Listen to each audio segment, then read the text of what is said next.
కుదిరినంత వరకు. అండ్ అంటే నేను చాలాసార్లు అనుకున్నాను, ఒకసారి సినిమాలో పాలిటిక్స్లోకి వెళ్ళి సినిమాలు వదిలేస్తే బెటర్ అనిపిస్తుంది ఒకసారి. కానీ ఏమనిపిస్తుంది అంటే దానికి రీజన్ ఏంటంటే, కనీసం నన్ను చాలామంది మాట్లాడుతూ ఉంటారు. కొంతమంది నేనంటే పడని రాజకీయాలు ఉండే వ్యక్తులు కొంతమంది. నాకేమనిపిస్తుందంటే అలాగే నాకేమనిపిస్తుందంటే, రాజకీయాల్లో ఉండే వాళ్ళందరికీ కాంట్రాక్టులు చేసుకుంటారు, వాళ్ళందరికీ వ్యాపారాలు ఉన్నాయి. నాకు సినిమా ఉంది, కాకపోతే నేను కూర్చోబెట్టి మొత్తం పనులు అన్నీ వదిలేసి బాధ్యతలు వదిలేసి నేను సినిమాలు చేయట్లా.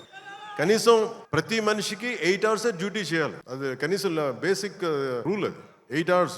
అలాంటిది నేను 16 గంటలు పనిచేస్తాను, 14 గంటలు పనిచేస్తాను. ఒక 3-4 గంటలు ఇలాంటి సమయంలో కుదిరితే అన్ని కరెక్ట్గా పెట్టుకొని, నా సమయాన్ని నిజంగా దృష్టిని, దాని తాలూకు విలువను గుర్తించి సరిగ్గా ప్లాన్ చేసుకుంటే, మన ఉస్తాద్ భగత్ సింగ్ లాగా ఎలా ప్లాన్ చేయగలం హరీష్ చూపించారు అది. సో నాకు దాన్ని బట్టి సినిమాల్లో మనం చేయొచ్చు అనే ఒక చిన్నపాటి ఆశ అయితే కలిగింది. అంటే ఆశ కంటే కూడా చెప్పాలంటే ఒక ధైర్యం వచ్చింది. సో నెక్స్ట్ టైం ఎవరైనా సినిమా చేయాలి నా దగ్గరికి వచ్చినప్పుడు హరీష్ శంకర్ గారికి మైత్రి మూవీస్కి నేను పంపిస్తాను, వాళ్ళు ఎలా ప్లాన్ చేశారో